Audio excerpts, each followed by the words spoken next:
Muchas cosas han cambiado desde que Jesús nació, creció y enseñó aquí.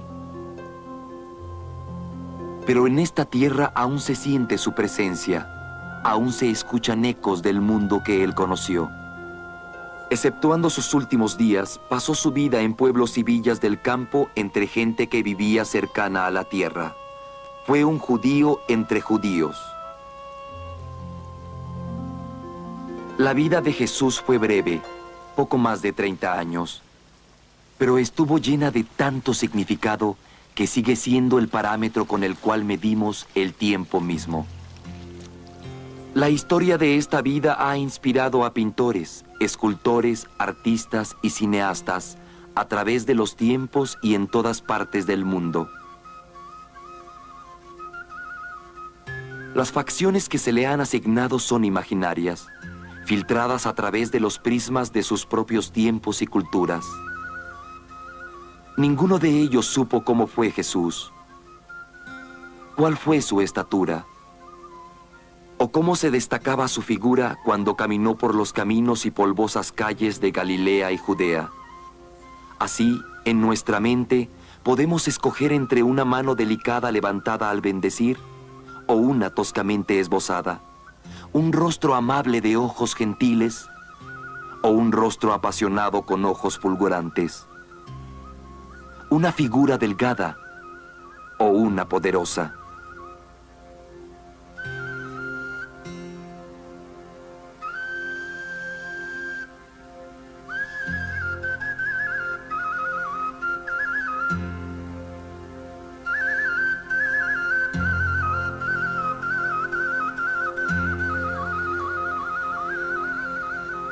Nadie en su época dibujó su retrato o esculpió sus facciones, ya que las imágenes estaban prohibidas por la ley judía.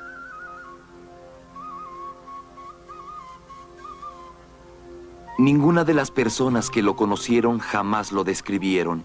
De hecho, ni una palabra fue escrita sobre Jesús durante su vida.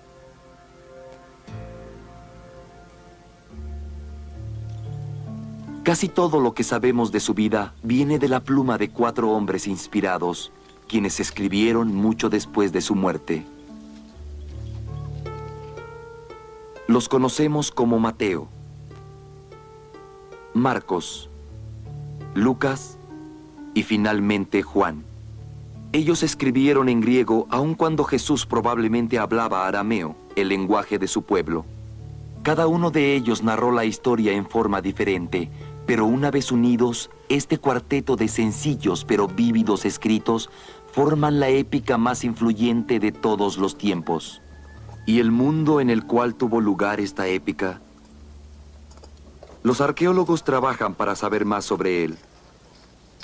Descubren más y más cada día, pero mucho más conocimiento yace aún bajo la tierra.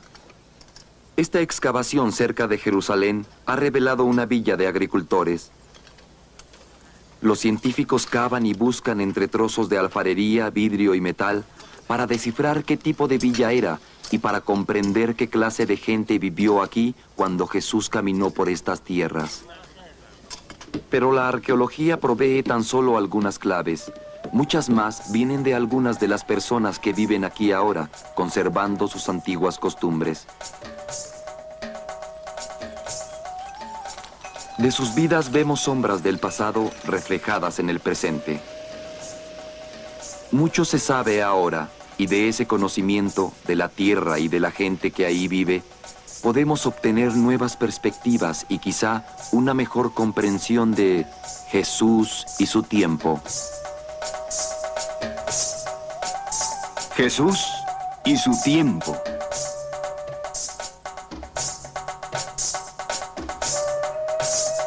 La historia se inicia.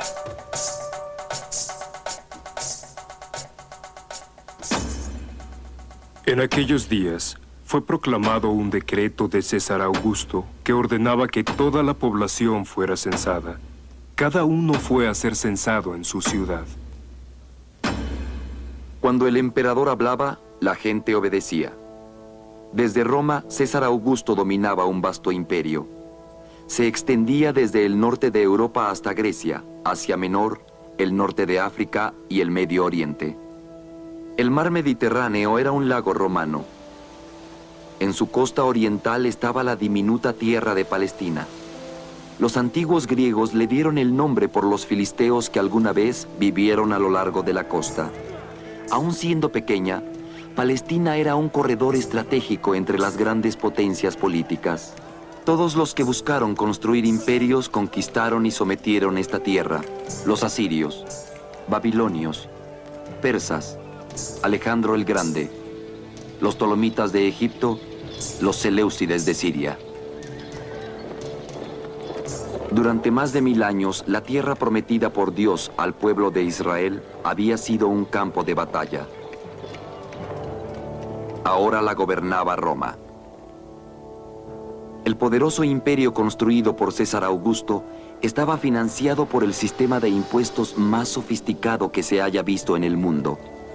Fue para implantar este sistema que el emperador periódicamente ordenaba un censo o empadronamiento.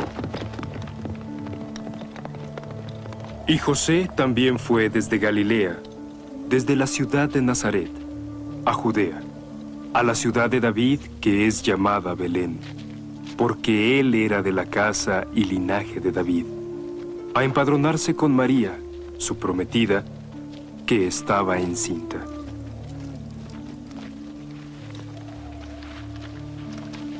El viaje de 5 días desde la villa de Nazaret no pudo haber sido fácil para María.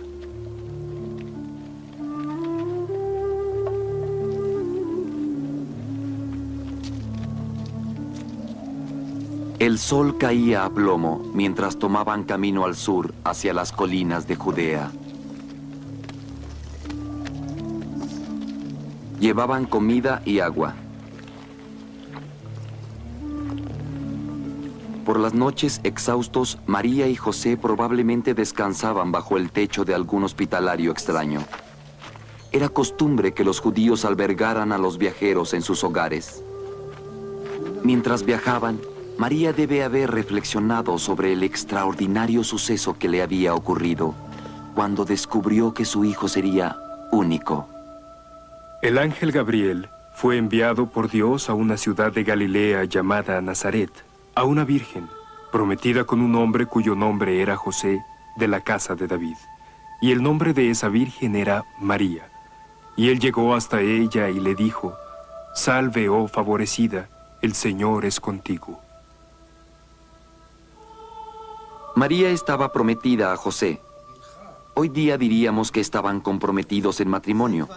Pero el compromiso significaba algo bastante diferente, y aún sigue siéndolo para algunos judíos modernos. Una pareja no se conocía, se enamoraba, decidía casarse y anunciaba su decisión. Jamás era decisión de ellos. Era una transacción familiar efectuada para ellos por sus padres. La negociación podía ser intensa. Finalmente los padres acordaban el precio por la novia. Podía haber sido dinero. En épocas remotas pudieron haber sido ovejas o cabras, o hasta alguna forma de trabajo. Según el libro del Génesis, Jacobo trabajó 7 años para pagar por Raquel. Una joven podía haber tenido 13 años y un joven 16 o 17, aunque algunas veces se comprometía a bebés que todavía no dejaban la cuna. A menos que la pareja fuera de la misma villa, tal vez no se conocieran hasta el día de su compromiso. El acuerdo era formalizado en un documento llamado Ketubá. Estipulaba la obligación de que la novia recibiera una cierta cantidad de dinero en caso de enviudar o divorciarse. Tales documentos aún hoy son comunes. 2 testigos firman el Ketubá, pero para los padres un apretón de manos es suficiente. Un compromiso, con las mismas obligaciones que un matrimonio, duraba por lo general 1 año. Antes de que estuvieran juntos, ella se encontró encinta por obra del Espíritu Santo. Y su esposo José, siendo un hombre justo y no queriendo traerle vergüenza, resolvió divorciarse calladamente. El compromiso, como el matrimonio, podían terminar en divorcio. El hombre simplemente le daba a la mujer un certificado de divorcio como este antiguo ejemplo. Todo lo que tenía que decir era: me divorcio de ti. Sin jueces ni abogados. No eran necesarios los argumentos ni alegatos públicos. pagaría lo acordado en el Ketubá para sostenerla hasta que volviera a casarse. Pero si José hubiera acusado a María de adulterio, la situación hubiera sido muy diferente. No hubiera tenido que pagarle nada, y ella hubiera vivido en vergüenza para siempre. Aún peor, si el adulterio se hubiera comprobado, podían haberla lapidado a muerte. No con muchas piedras pequeñas, sino aplastada instantáneamente con 1 o 2 piedras grandes arrojadas desde gran altura. Mientras él consideraba esto, he aquí que un ángel del Señor apareció ante él en un sueño, diciendo: José, hijo de David, no dudes en tomar a María como tu esposa, pues lo que se ha concebido en ella viene del Espíritu Santo. Dará a luz un hijo, y tú deberás llamarlo Jesús.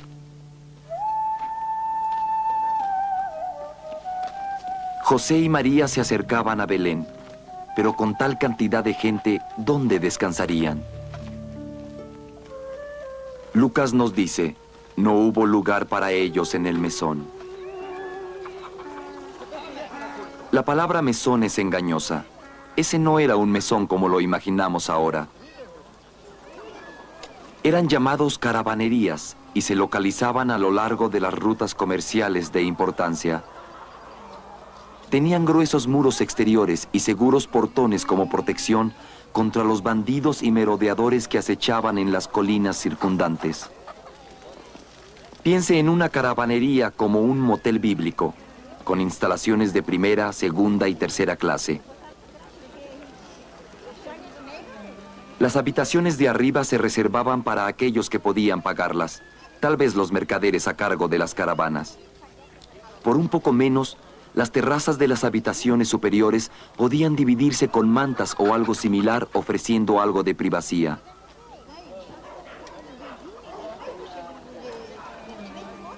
Los pobres siempre podían hallar algún lugar para extender una manta en el mismo patio.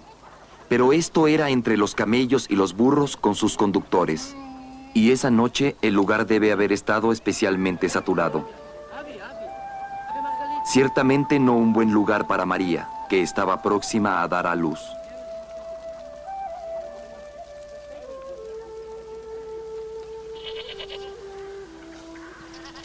Las rocosas colinas alrededor de Belén parecen perforadas por gran cantidad de cuevas.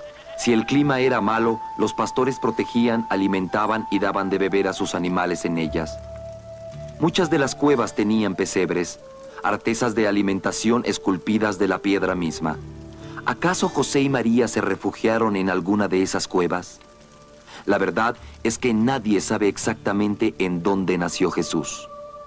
Y mientras estaban allí, llegó para ella el tiempo de dar a luz, y dio a luz a su primer hijo, y lo envolvió en pañales y lo colocó en un pesebre.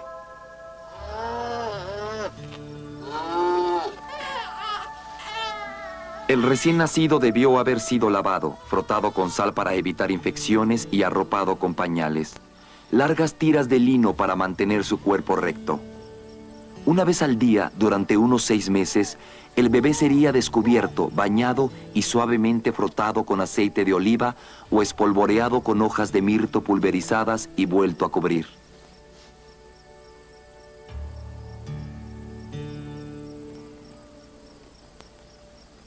Y en aquella región había pastores en el campo cuidando de sus rebaños por la noche. Estas palabras de Lucas nos dicen que el nacimiento de Jesús no tuvo lugar en invierno, cuando celebramos la Navidad. En lo húmedo y frío de diciembre, lo peor de la temporada de lluvias, los rebaños no estarían en los campos, sino en los refugios.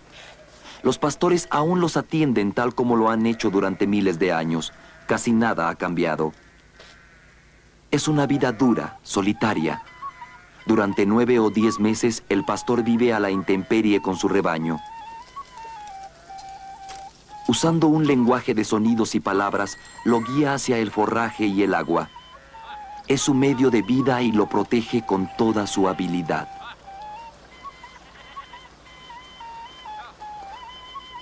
Rescata al caído de una grieta rocosa.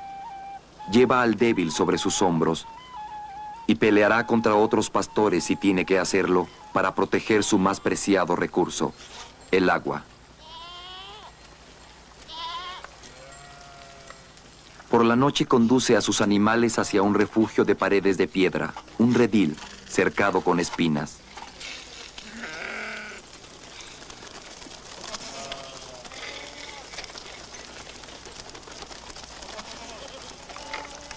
El pastor duerme cubriendo la entrada, una puerta humana con sus armas a la mano. Armado con una honda como la que usó David para vencer a Goliat y un mazo erizado de clavos, está preparado para cualquier emergencia.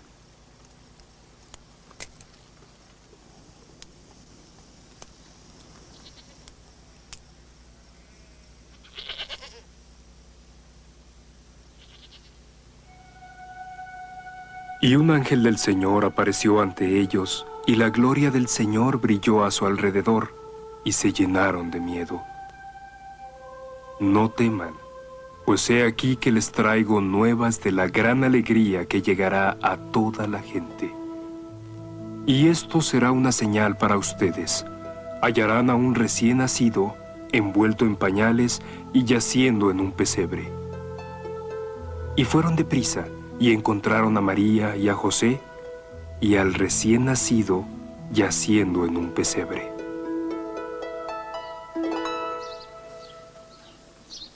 Después de 8 días, siguiendo la ley de Moisés como lo establece el Levítico 12, el infante debió haber sido circuncidado probablemente por su padre.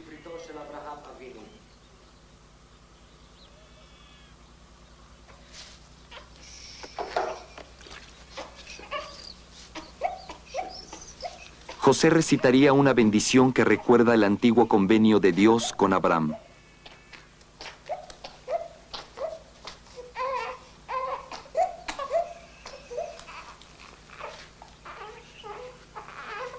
Bendito seas tú, oh Señor nuestro Dios, Rey del universo, que nos has santificado con tus mandamientos y nos has ordenado la circuncisión. Entonces le daría nombre al niño de acuerdo a la misma ley.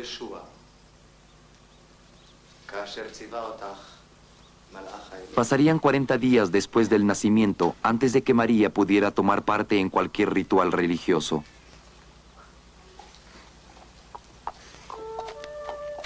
Después, la pareja viajó 8 kilómetros hacia el norte al templo en Jerusalén para presentar a su hijo ante el Señor.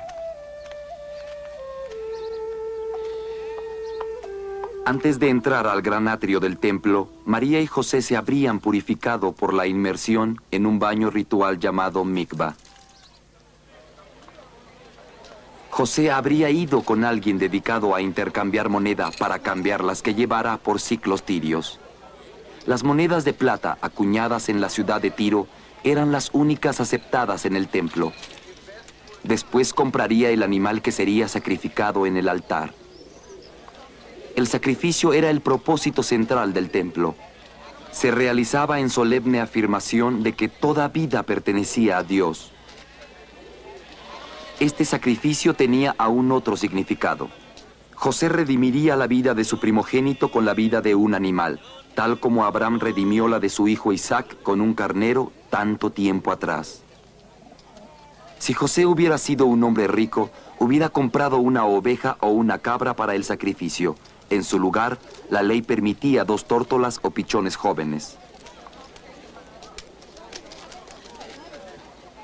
Cualquiera que fuera el animal, era ofrecido a Dios en agradecimiento por el nacimiento del niño.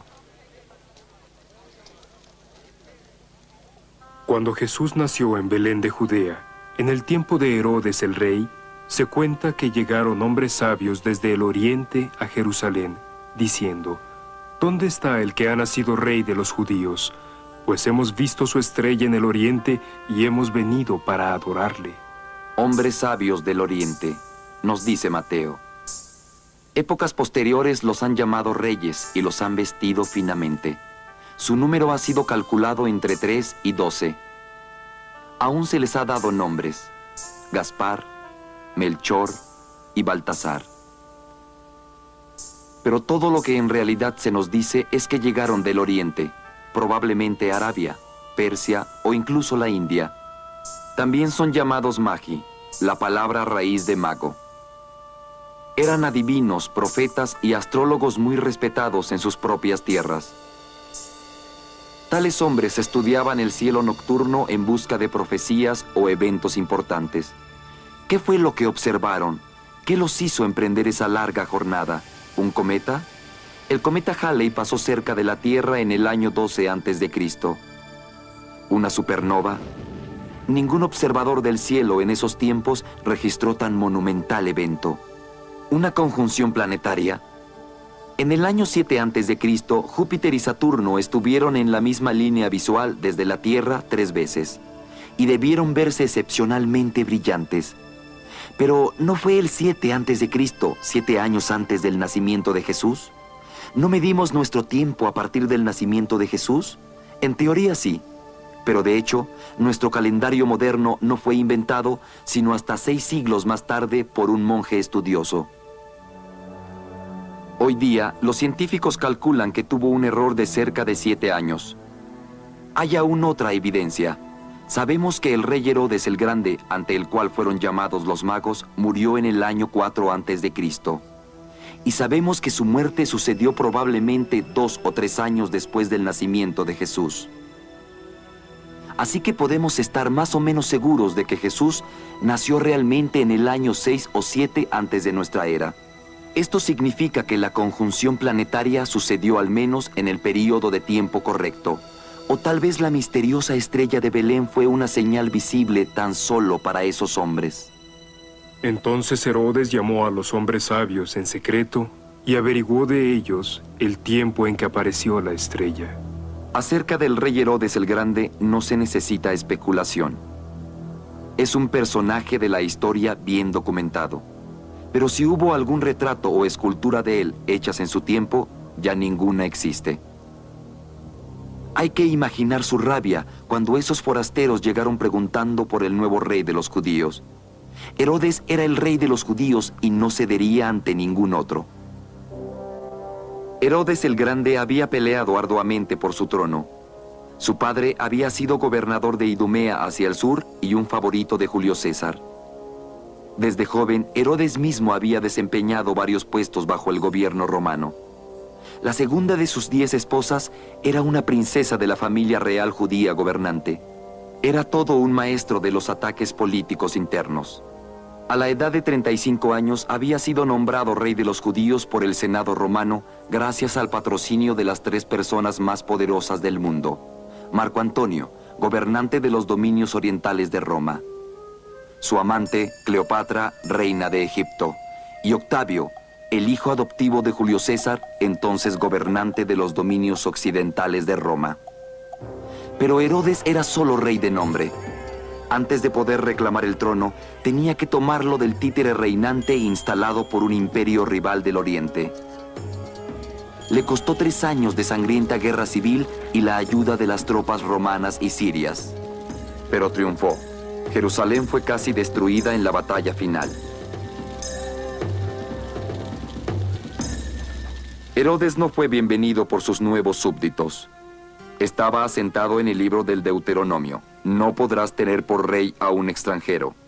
Y muchos consideraban a Herodes un extranjero de Idumea, descendiente de enemigos tradicionales de los judíos. Los idumeos habían sido convertidos al judaísmo por la fuerza 100 años atrás, pero aún eran vistos con desconfianza por muchos. Herodes comenzó su reinado ordenando la ejecución de cientos de personas influyentes, incluyendo muchos del consejo gobernante llamado Sanedrín. Llegó a confiscar sus vastas propiedades y todo lo que pudiera obtener de su opulencia. Importó una nueva aristocracia, opulentos judíos de Babilonia, Alejandría y otras partes del mundo romano. Gente que le debiera su alianza.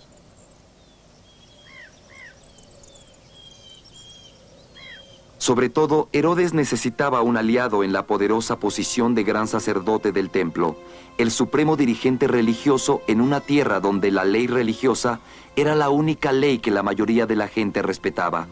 Los reyes de la dinastía judía anteriores a él habían tomado ese oficio para ellos mismos, pero Herodes sabía que nunca podría dar ese paso. El actual sacerdote era un príncipe de esa misma dinastía, el hermano de la segunda esposa de Herodes. Herodes lo mandó a asesinar. Designó un nuevo gran sacerdote de Babilonia, un hombre sin ninguna relación con la antigua aristocracia de Jerusalén. El poder de Herodes dependía de una policía secreta y una red de espías. Un formidable cuerpo de guardaespaldas lo protegía y mantenía un ejército de mercenarios extranjeros siempre alerta. Con su poder consolidado, Herodes se dedicó a reconstruir Jerusalén, destruida por su propia guerra. Fue el comienzo del programa de construcción más ambicioso que el mundo hubiera visto jamás. Miles de artesanos y obreros fueron empleados durante décadas. Sus pagas provenían de fuertes impuestos.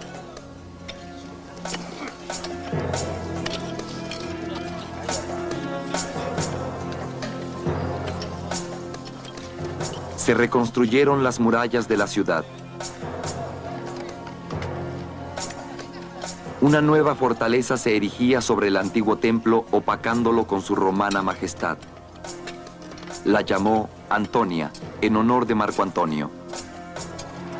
Había un teatro estilo romano y un hipódromo para las carreras de carros, competencias atléticas al desnudo y juegos de combate de vida o muerte. Todos ellos altamente ofensivos a la sensibilidad judía. Su propia casa, un palacio fortificado en la elitista parte alta de Jerusalén, hacía parecer pequeñas a las mansiones a su alrededor. Afuera de Jerusalén, el ritmo de la construcción no era menos frenético. A través de todo su reinado erigió monumentos, jardines, baños romanos, acueductos y caminos pavimentados. Se hizo construir muchos opulentos palacios en esas tierras.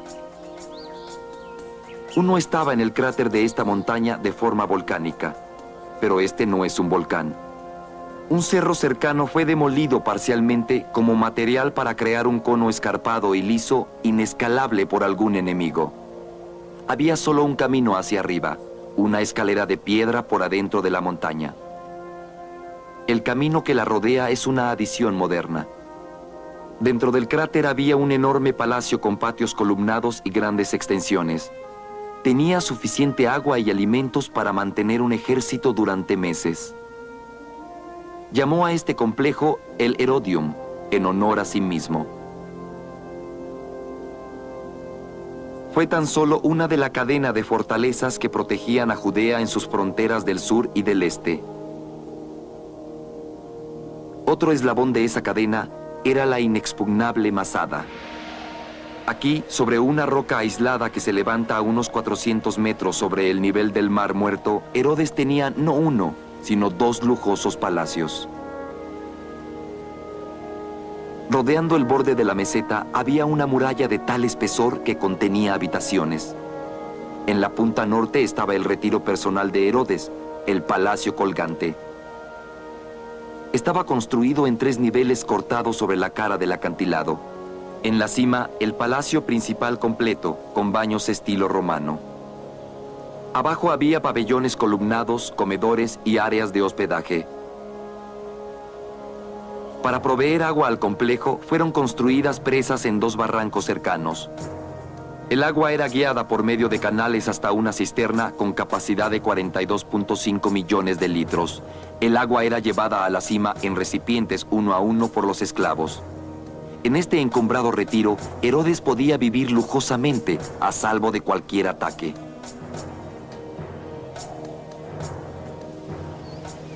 Herodes reconstruyó ciudades antiguas y las convirtió en nuevas. Transformó una villa del Mediterráneo llamada la Torre de Estrato en el único puerto marítimo del reino. Por medio de una verdadera hazaña de ingeniería, construyó el primer puerto hecho por el hombre mar adentro. Llamó a la ciudad Cesarea para honrar a su antiguo patrón Octavio, quien ahora era el nuevo emperador César Augusto. Esto es todo lo que se conserva del puerto artificial de Herodes. Aquí y en otras ciudades a lo largo de la costa vivían griegos, romanos, sirios y otros, apartados de la población judía. Estos ciudadanos gentiles del reino de Herodes tenían sus propios altares y templos para adorar a sus propios dioses. Se produjo un enorme conflicto entre esta gran población pagana y los judíos del reino de Herodes, cuyo primer mandamiento era: no adorarás a otros dioses más que a mí.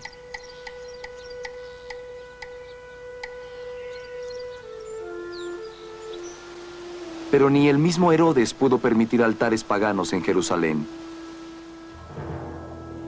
Aquí le dio al pueblo judío un monumento que sobrepasaría a cualquier otro en el mundo. Más de una década antes del nacimiento de Jesús, Herodes comenzó a reconstruir el templo, el corazón mismo de la observancia religiosa judía. Quiso superar al legendario templo de Salomón, destruido unos 5 siglos antes y más tarde reemplazado por una estructura modesta.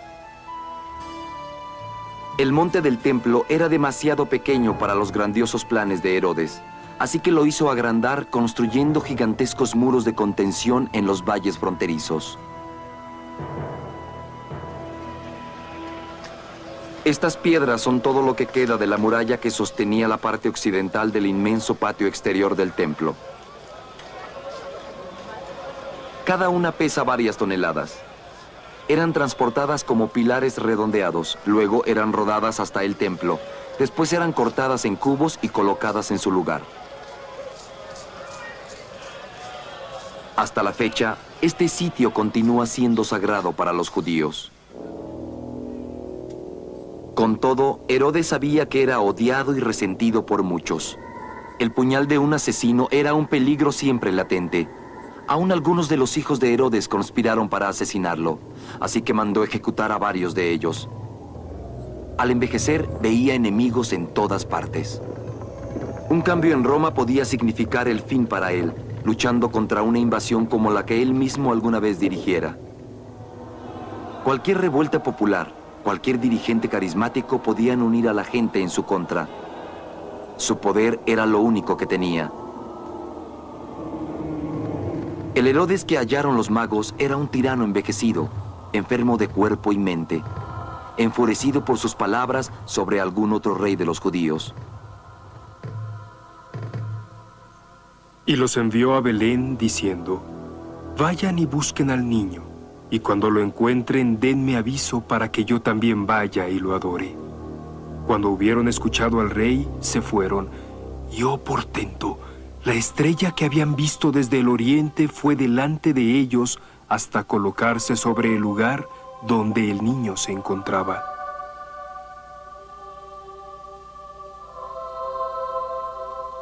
Los magos se inclinaron y ofrecieron sus obsequios: oro, mirra, una resina aromática casi tan valiosa como el oro por su uso en perfumes, medicinas y aceite sagrado, y franquincienso, otra resina que era quemada como incienso en el templo. Los magos jamás regresaron con Herodes, sino que abandonaron el país sigilosamente. Herodes, en su trastornada furia, ordenó la atrocidad por la cual su nombre ha sido desde entonces recordado. Todo niño varón nacido alrededor de Belén durante los 2 años precedentes fue asesinado. La historia registra muchos hechos sangrientos cometidos por Herodes el Grande, pero solo el Evangelio de Mateo relata esta masacre de los inocentes. Basándose en la población estimada de Belén en esas fechas, murieron tantos como 25 niños. Pero advertidos por un sueño, José, María y Jesús ya iban en camino hacia Egipto. Se habrían unido a alguna caravana en la bien transitada ruta comercial a través del infernal desierto del Sinaí. Era una larga jornada. Solo se podían cubrir cerca de 24 kilómetros por día bajo el brutal calor. Con cierta frecuencia, descansarían en alguna caravanería del desierto que daba servicio a los mercaderes. ¿A dónde exactamente llegaron en Egipto? Pudo haber sido a la fértil tierra de Goshen, en el delta del Nilo, o tal vez tan lejos como Memphis. Había muchas y bien establecidas comunidades judías a través de todo Egipto. Remontándose al primer terrible exilio cuando los babilonios conquistaron Judea, la mayor estaba en Alejandría, una bulliciosa ciudad portuaria de cerca de 1 millón de habitantes. Puede haber sido similar a esta. Alejandría se jactaba de tener una de las más grandes bibliotecas del mundo antiguo y una poderosa fuente de luz, el Faros, que dominaba su bahía. Aquí, José pudo haber encontrado trabajo como carpintero y una comunidad en la cual su familia sería bien recibida. Donde quiera que la familia se haya asentado, fue a una gran distancia de Nazaret. Pero cuando Herodes murió, he aquí que un ángel del Señor apareció ante José durante un sueño en Egipto, diciendo: levántate, toma al niño y a su madre y ve a la tierra de Israel, pues aquel que deseaba la vida del niño ha muerto. Herodes murió en el año que para nosotros es el 4 a.C., en su palacio de Jericó. Sus funerales fueron espectaculares. El largo cortejo incluía a su familia, guardaespaldas, músicos, plañideras profesionales y un bien pagado ejército.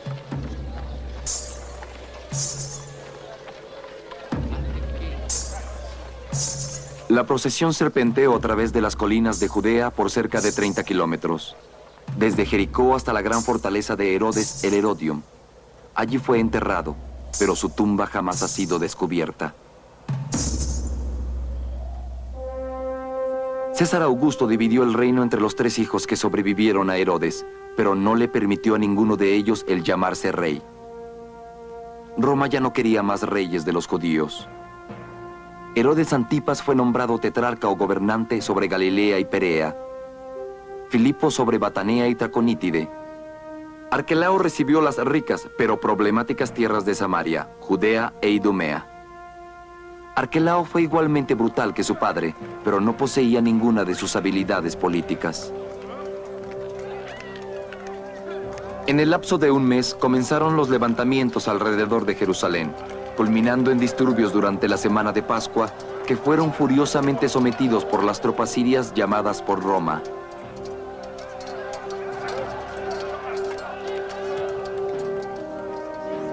Unas 3.000 personas murieron. 2.000 fueron crucificadas.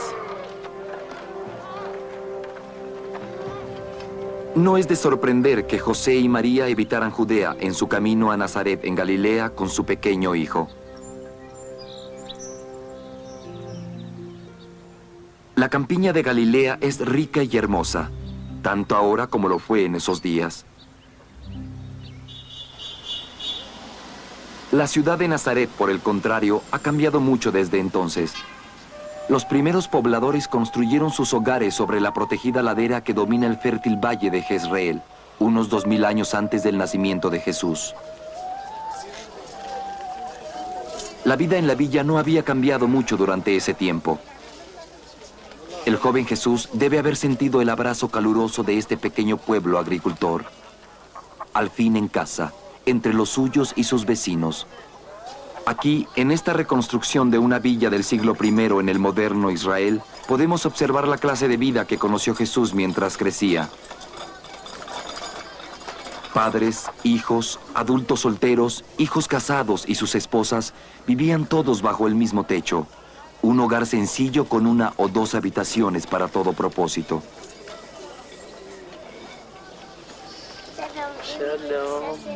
La familia era el corazón de todas las cosas y todos tenían asignada su tarea para mantener el bienestar familiar.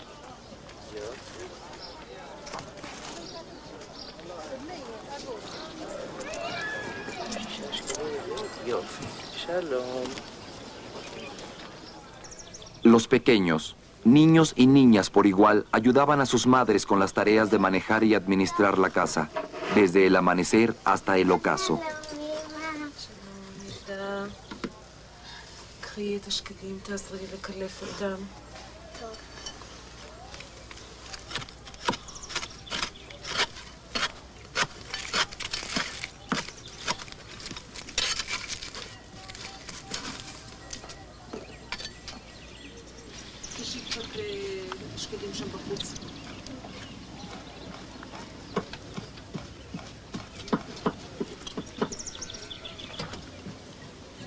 La cocina consistía en un horno portátil hecho de barro, algunas vasijas y utensilios. La gente trabajaba en el exterior mientras pudiera hacerse.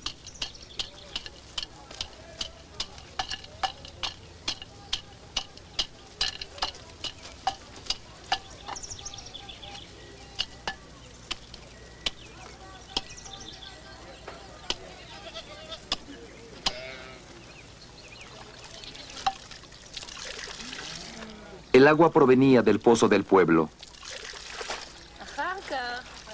El pozo era un lugar de reunión, un centro social. Cada mujer del pueblo debía efectuar varios viajes al día para extraer el agua para cocinar, lavar y otras labores domésticas.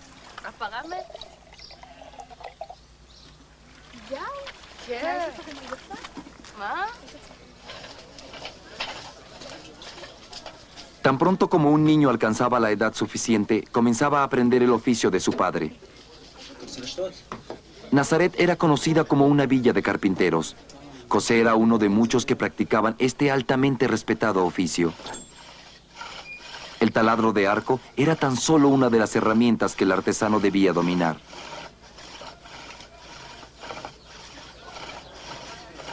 Su trabajo tal vez incluía la fabricación de puertas que serían colocadas sobre goznes de cuero, carruajes con ruedas radiadas, platos de madera de olivo para la mesa y herramientas para la granja tales como este arado.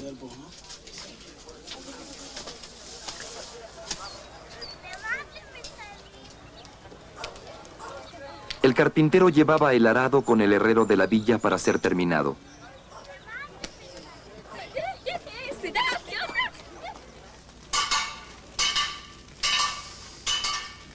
Ambos artesanos a menudo colaboraban en la fabricación de herramientas.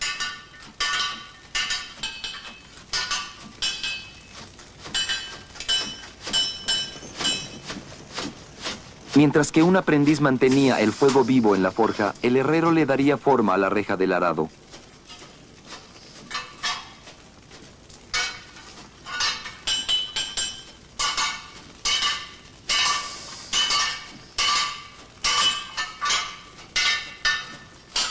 Esta reja superficial es para uso en tierra rocosa. La tierra más suave necesitaba de una más larga, de mayor profundidad.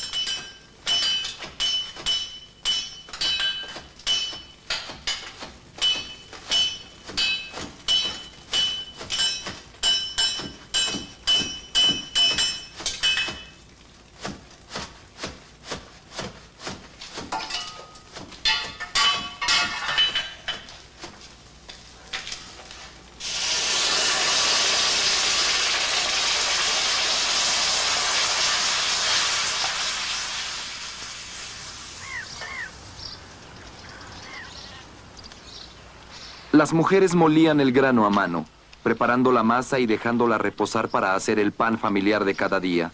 Parte de la comida se cocinaba en pequeños hornos de barro, pero en una aldea del tamaño de Nazaret, probablemente se jactaran de contar con un horno comunal, donde las mujeres llevarían sus hogazas para cocinarlas.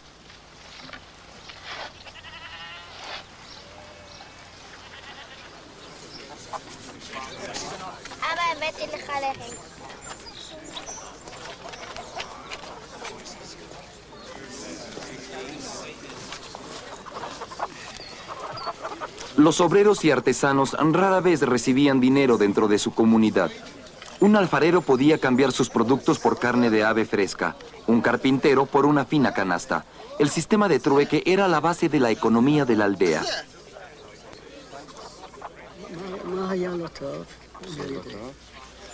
Era tarea del escribano de la villa el mantenerse al tanto de las transacciones a largo plazo o muy complicadas. Era un especialista en las artes de la lectura y la escritura. Escribía las cartas de la gente, asentaba contratos matrimoniales, facturas de venta, cualquier cosa que requiriera registrarse.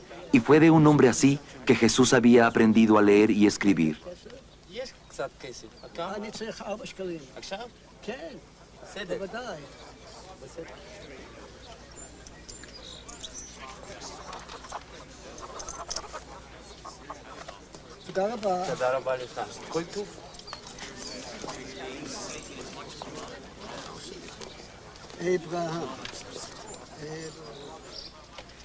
Se requerían canastas de todos tamaños y formas.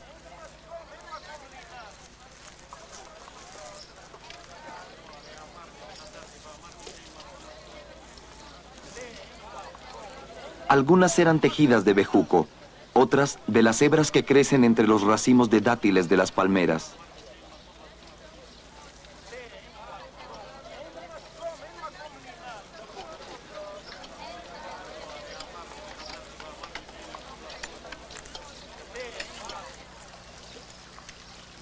Galilea había sido bendecida por sus ricos campos de lino, y era famosa por los linos finos producidos en sus pueblos y aldeas. Las fibras cortas se cardaban como hilaza o hilo grueso. Las fibras largas se convertían en hilos finos. Los de mejor calidad se empleaban para la confección de túnicas de lino blanco para los sacerdotes del templo.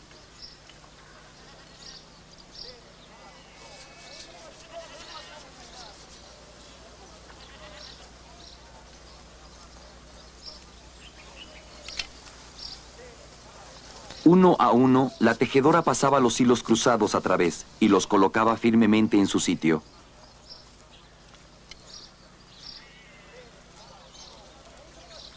Los hilos verticales se mantenían en tensión mediante pesas de barro. El barro provenía de la tierra alrededor de la aldea.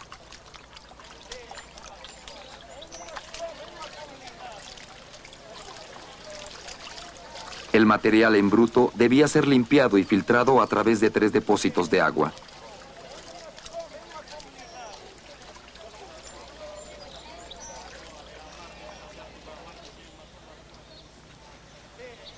El barro puro se colgaba para drenarse.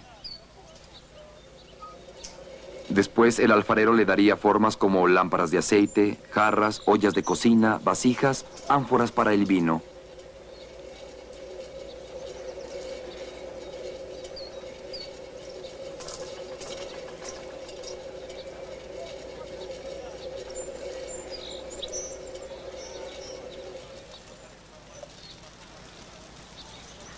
Finalmente, era endurecido en un horno.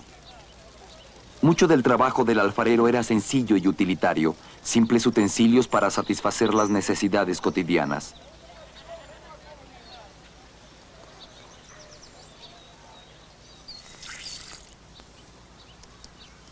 Una de las labores del ama de casa era la de ordeñar a la cabra de la familia, y usaba la mayoría de la leche para hacer quesos y laven, una forma de yogurt ácido. La leche fermentada se convertía en laven dentro de un cuero de cabra. Se le mantenía balanceándose mientras el líquido escurría del requesón. Para hacer quesos duros, se vertía la leche de cabra en una manta de lino. Después se envolvía y se ataba por arriba.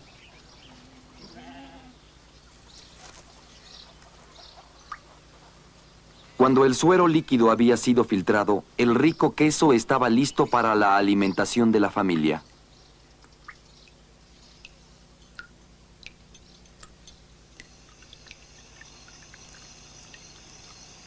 Al final de un largo día, la madre encendía lámparas con aceite de olivo puro y las colocaba en sus nichos. Eran la única fuente de luz en los hogares de la villa y su humo llenaba las casas.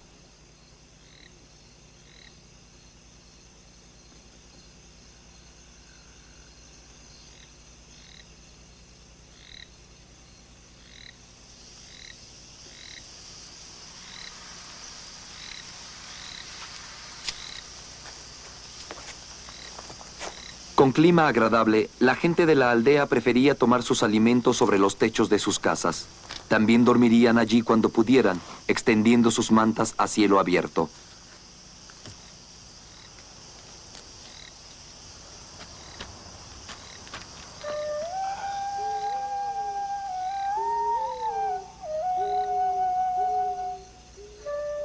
Desde temprana edad, Jesús debe haber aprendido la Torá, los 5 libros de Moisés, el Génesis, Éxodo, Levítico, Números y Deuteronomio. Igual que estos niños judíos modernos, habría contestado las preguntas de su maestro acerca de los patriarcas Abraham, Isaac y Jacob, así como otras grandes figuras del pasado. Su mente joven debe haber absorbido la historia de su pueblo y el conocimiento de que la obediencia a Dios estaba en cada aspecto de la vida. Este aprendizaje debía haberse dado en hebreo, un idioma distinto al arameo que era el que usualmente se hablaba. שנים, זאת אומרת ביחד כמה זה יוצא? 14 שנה. אבל מי שפעל ברשות חכמים... Conforme fue creciendo, estudió la palabra de los profetas, los salmos y los libros de la sabiduría, y aprendió las bases para interpretar estas escrituras. Durante su adolescencia, debe haber tratado cuestiones sobre ley oral, las continuas interpretaciones de las rígidas leyes de la Torá, tal como se aplicaban a las cambiantes realidades cotidianas. Los sabios discutían tales temas como los que estos estudiantes analizan de un antiguo texto. La cuestión: no debe trabajarse en sábado. Pero ¿será correcto montar un burro para informar de la aparición de la nueva luna en la noche del Sabbat? Tal aparición establecía el comienzo de un nuevo mes, y en una noche nublada pocos podrían observarla. Debían ser informados. La discusión continúa, pero al final se decide que es permitido montar un burro en la noche del Sabbat solo con ese propósito.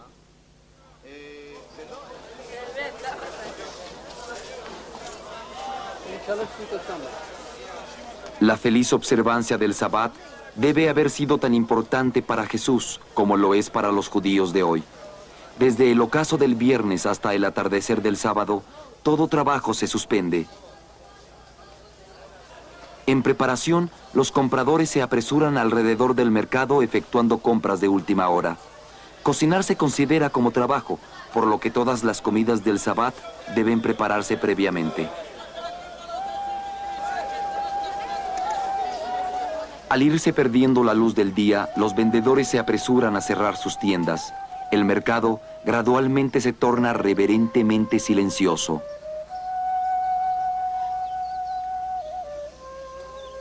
Mientras el sol se oculta en el horizonte, la observancia familiar del Sabbat comienza. La mujer de la casa enciende las velas del Sabbat mientras recita una oración. Shabbat Shalom.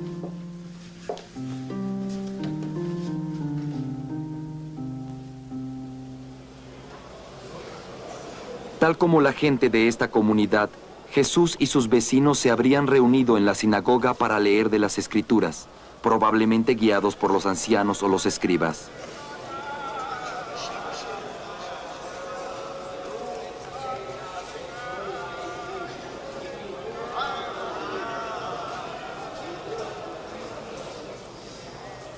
Después, a casa para la cena del Sabbat, precedida por una bendición del vino y el pan.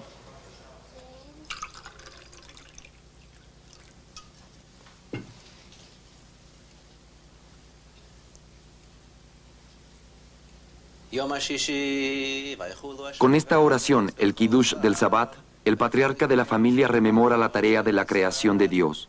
Cuando el cielo y la tierra y todo lo que nos rodeaba habían sido terminados, y Dios descansó de su trabajo en el séptimo día.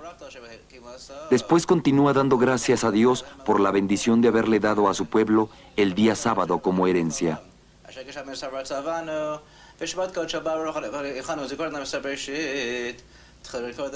Luego bendice el vino, dando gracias a Dios por haber creado el fruto de la vid.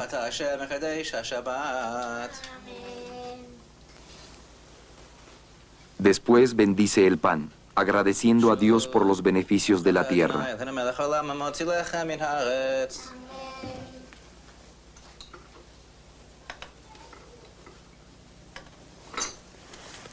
Junto con la sal, el pan representa los elementos de la vida.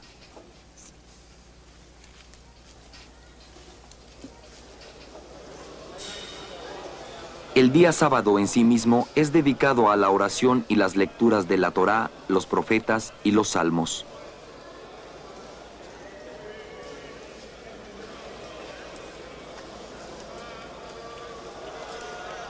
Desde temprana edad, Jesús debe haber anticipado las tres grandes festividades religiosas que marcan cada año.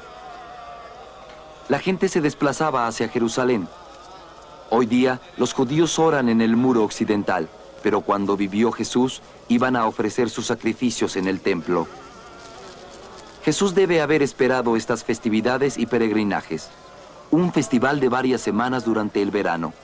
El Festival de los Tabernáculos en el otoño, y en la primavera, la gran festividad de la Pascua.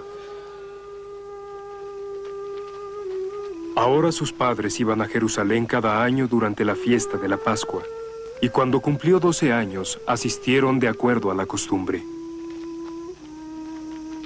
A los 13 años, por tradición, un niño judío se convierte en hombre. Así es que fue apropiado que el joven Jesús se uniera a la peregrinación de la primavera hacia la ciudad santa. La Pascua atraía hacia Jerusalén a miles de judíos de todas partes del mundo. El corazón de la celebración era una fiesta, el sacrificio para conmemorar la salvación de los hijos de Israel de su esclavitud en Egipto.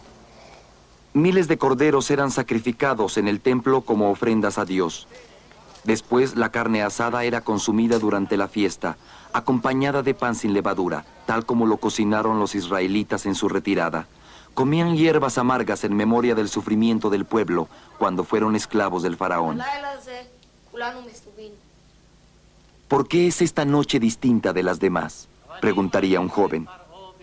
Y un anciano le daba la respuesta, con las mismas palabras que él escuchó cuando niño, narrando de nuevo la historia del Éxodo, tal como ha ocurrido cada año en la Pascua durante centurias, y aún ocurre hoy día. Y al joven le sería recordada de nuevo la profundidad de sus propias raíces espirituales en el pasado de su pueblo.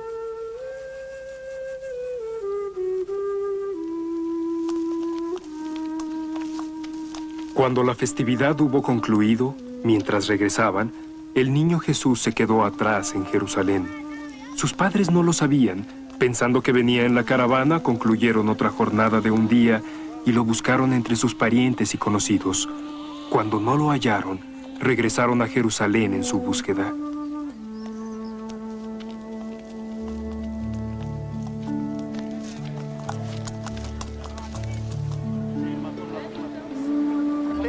Después de 3 días lo encontraron en el templo, sentado entre los maestros, escuchando y haciendo preguntas. Y todos los que lo escucharon quedaron asombrados de su entendimiento y sus respuestas. Y su madre le dijo: Hijo mío, ¿por qué nos has tratado así? Sabe que tu padre y yo te hemos buscado ansiosamente. Y él respondió: ¿Cómo es que me han buscado? ¿No supiste que estaría en la casa de mi padre? Y ellos no comprendieron las palabras que él pronunció. Y entonces volvió con ellos y regresó a Nazaret, y fue obediente con ellos. Y su madre guardó todo esto en su corazón. Y Jesús creció en su sabiduría y estatura, y en gracia con Dios y con el hombre.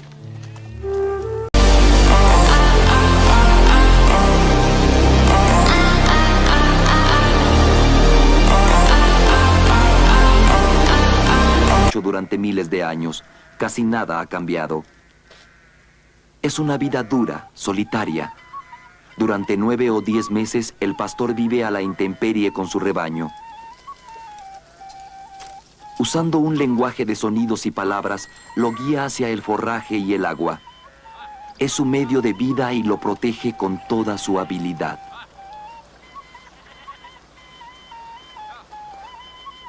Rescata al caído de una grieta rocosa, lleva al débil sobre sus hombros y peleará contra otros pastores si tiene que hacerlo para proteger su más preciado recurso, el agua. Por la noche conduce a sus animales hacia un refugio de paredes de piedra, un redil cercado con espinas.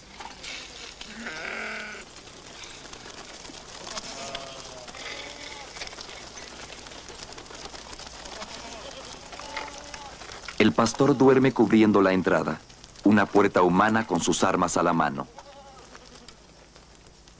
Armado con una honda como la que usó David para vencer a Goliat y un mazo erizado de clavos, está preparado para cualquier emergencia.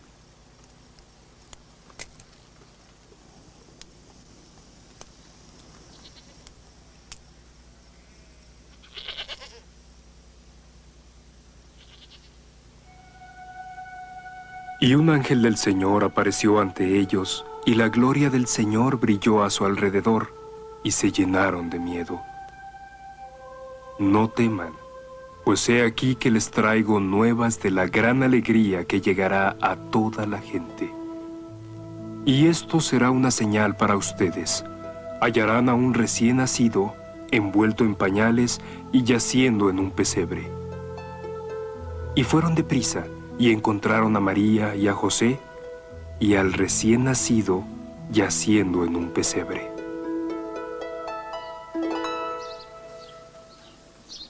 Después de 8 días, siguiendo la ley de Moisés como lo establece el Levítico 12, el infante debió haber sido circuncidado probablemente por su padre.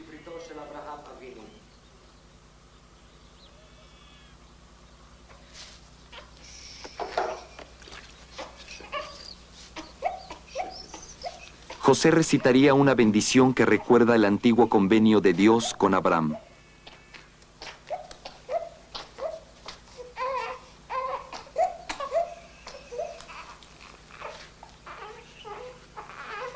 Bendito seas tú, oh Señor nuestro Dios, Rey del universo, que nos has santificado con tus mandamientos y nos has ordenado la circuncisión.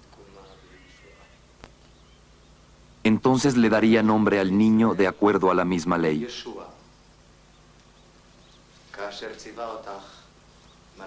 Pasarían 40 días después del nacimiento antes de que María pudiera tomar parte en cualquier ritual religioso.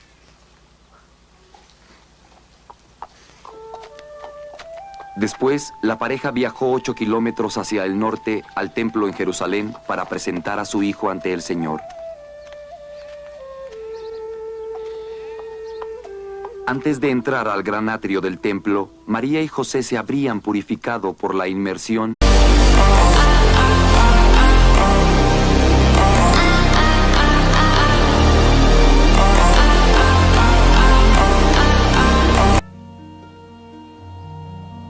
Muchas cosas han cambiado desde que Jesús nació, creció y enseñó aquí. Pero en esta tierra aún se siente su presencia. Aún se escuchan ecos del mundo que él conoció. Exceptuando sus últimos días, pasó su vida en pueblos y villas del campo entre gente que vivía cercana a la tierra. Fue un judío entre judíos. La vida de Jesús fue breve, poco más de 30 años, pero estuvo llena de tanto significado que sigue siendo el parámetro con el cual medimos el tiempo mismo. La historia de esta vida ha inspirado a pintores, escultores, artistas y cineastas a través de los tiempos y en todas partes del mundo. Las facciones que se le han asignado son imaginarias, filtradas a través de los prismas de sus propios tiempos y culturas.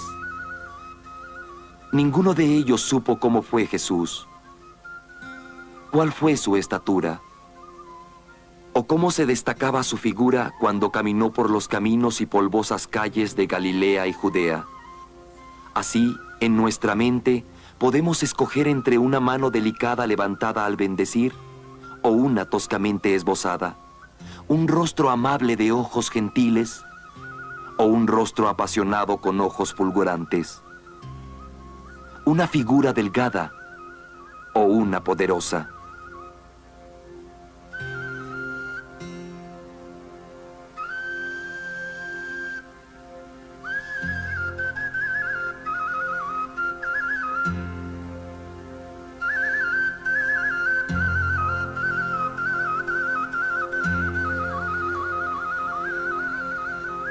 Nadie en su época dibujó su retrato o esculpió sus facciones, ya que las imágenes estaban prohibidas por la ley judía.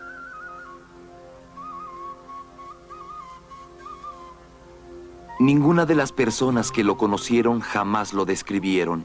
De hecho, ni una palabra fue escrita sobre Jesús durante su vida.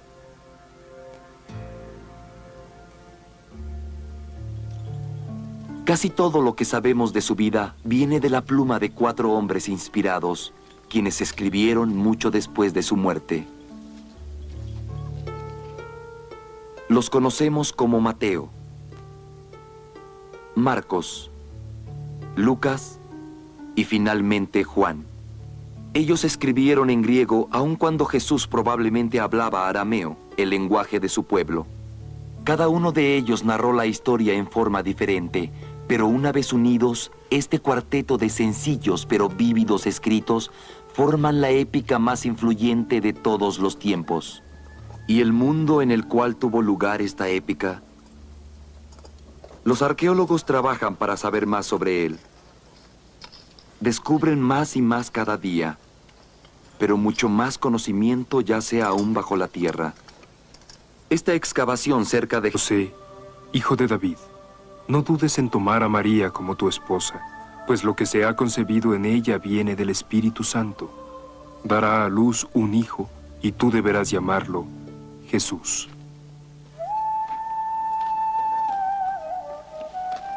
José y María se acercaban a Belén, pero con tal cantidad de gente, ¿dónde descansarían?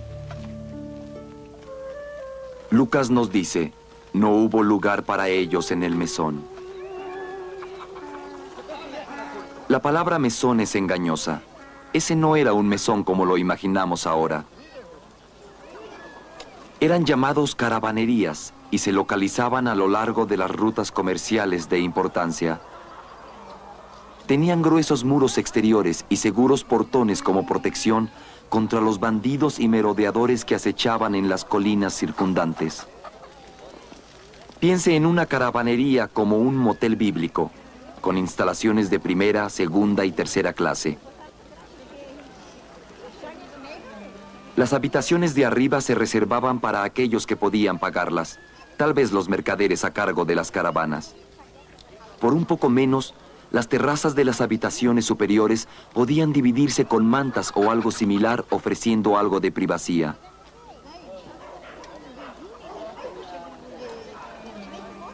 Los pobres siempre podían hallar algún lugar para extender una manta en el mismo patio. Pero esto era entre los camellos y los burros con sus conductores. Y esa noche el lugar debe haber estado especialmente saturado. Ciertamente no un buen lugar para María, que estaba próxima a dar a luz.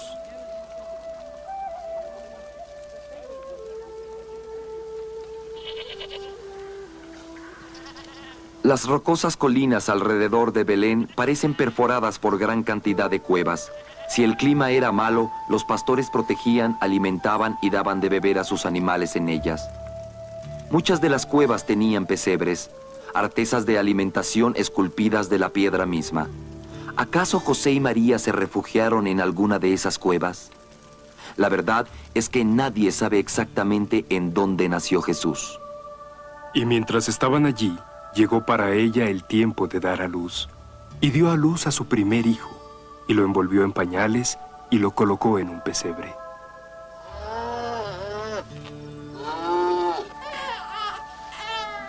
El recién nacido debió haber sido lavado, frotado con sal para evitar infecciones y arropado con pañales. Largas tiras de lino para mantener su cuerpo recto. Una vez al día, durante unos 6 meses, el bebé sería descubierto, bañado y suavemente frotado con aceite de oliva o espolvoreado con hojas de mirto pulverizadas y vuelto a cubrir.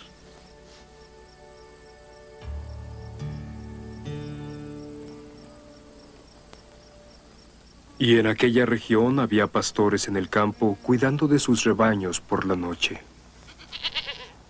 Estas palabras de Lucas nos dicen que el nacimiento de Jesús no tuvo lugar en invierno, cuando celebramos la Navidad. En lo húmedo y frío de diciembre, lo peor de la temporada de lluvias, los rebaños no estarían en los campos, sino en los refugios. Los pastores aún los atienden tal como lo han hecho, comida y agua. Por las noches, exhaustos, María y José probablemente descansaban bajo el techo de algún hospitalario extraño. Era costumbre que los judíos albergaran a los viajeros en sus hogares. Mientras viajaban, María debe haber reflexionado sobre el extraordinario suceso que le había ocurrido cuando descubrió que su hijo sería único. El ángel Gabriel fue enviado por Dios a una ciudad de Galilea llamada Nazaret, a una virgen, prometida con un hombre cuyo nombre era José, de la casa de David. Y el nombre de esa virgen era María. Y él llegó hasta ella y le dijo: Salve, oh favorecida, el Señor es contigo. María estaba prometida a José. Hoy día diríamos que estaban comprometidos en matrimonio, pero el compromiso significaba algo bastante diferente y aún sigue siéndolo para algunos judíos modernos. Una pareja no se conocía, se enamoraba, decidía casarse y anunciaba su decisión. Jamás era decisión de ellos. Era una transacción familiar efectuada para ellos por sus padres. La negociación podía ser intensa. Finalmente los padres acordaban el precio por la novia. Podía haber sido dinero. En épocas remotas pudieron haber sido ovejas o cabras o hasta alguna forma de trabajo. Según el libro del Génesis, Jacobo trabajó 7 años para pagar por Raquel. Una joven podía haber tenido 13 años y un joven 16 o 17, aunque algunas veces se comprometía a bebés que todavía no dejaban la cuna. A menos que la pareja fuera de la misma villa, tal vez no se conocieran hasta el día de su compromiso. El acuerdo era formalizado en un documento llamado Ketubá. Estipulaba la obligación de que la novia recibiera una cierta cantidad de dinero en caso de enviudar o divorciarse. Tales documentos aún hoy son comunes. 2 testigos firman el Ketubá, pero para los padres un apretón de manos es suficiente. Un compromiso, con las mismas obligaciones que un matrimonio, duraba por lo general 1 año. Antes de que estuvieran juntos, ella se encontró encinta por obra del Espíritu Santo. Y su esposo José, siendo un hombre justo y no queriendo traerle vergüenza, resolvió divorciarse calladamente. El compromiso, como el matrimonio, podían terminar en divorcio. El hombre simplemente le daba a la mujer un certificado de divorcio como este antiguo ejemplo. Todo lo que tenía que decir era, me divorcio de ti. Sin jueces ni abogados. No eran necesarios los argumentos ni alegatos públicos. Pagaría lo acordado en el Ketubá para sostenerla hasta que volviera a casarse. Pero si José hubiera acusado a María de adulterio, la situación hubiera sido muy diferente. No hubiera tenido que pagarle nada, y ella hubiera vivido en vergüenza para siempre. Aún peor, si el adulterio se hubiera comprobado, podían haberla lapidado a muerte. No con muchas piedras pequeñas, sino aplastada instantáneamente con 1 o 2 piedras grandes arrojadas desde gran altura. Mientras él consideraba esto, he aquí que un ángel del Señor apareció ante él en un sueño, diciendo: Jerusalén ha revelado una villa de agricultores. Los científicos cavan y buscan entre trozos de alfarería, vidrio y metal para descifrar qué tipo de villa era y para comprender qué clase de gente vivió aquí cuando Jesús caminó por estas tierras. Pero la arqueología provee tan solo algunas claves. Muchas más vienen de algunas de las personas que viven aquí ahora, conservando sus antiguas costumbres.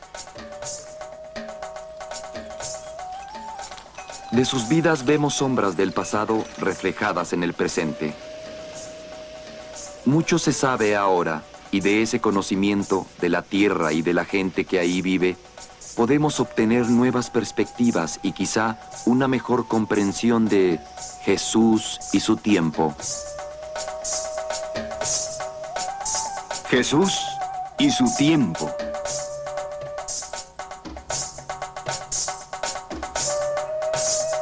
La historia se inicia.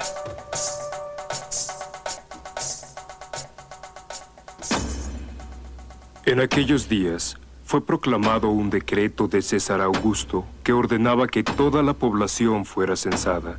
Cada uno fue a ser censado en su ciudad. Cuando el emperador hablaba, la gente obedecía. Desde Roma, César Augusto dominaba un vasto imperio. Se extendía desde el norte de Europa hasta Grecia, Asia Menor, el norte de África y el Medio Oriente. El mar Mediterráneo era un lago romano.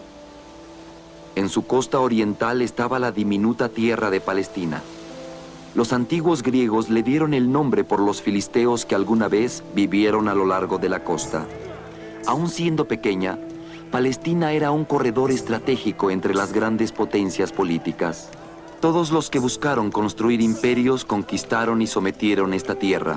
Los asirios, babilonios, persas, Alejandro el Grande, los Ptolomitas de Egipto, los Seleucides de Siria. Durante más de 1000 años, la tierra prometida por Dios al pueblo de Israel había sido un campo de batalla. Ahora la gobernaba Roma. El poderoso imperio construido por César Augusto estaba financiado por el sistema de impuestos más sofisticado que se haya visto en el mundo. Fue para implantar este sistema que el emperador periódicamente ordenaba un censo o empadronamiento. Y José también fue desde Galilea, desde la ciudad de Nazaret, a Judea, a la ciudad de David, que es llamada Belén, porque él era de la casa y linaje de David, a empadronarse con María, su prometida, que estaba encinta.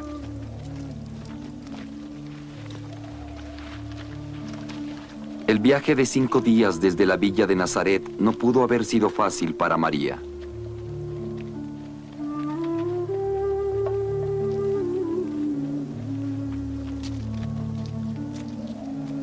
El sol caía a plomo mientras tomaban camino al sur hacia las colinas de Judea. Llevaban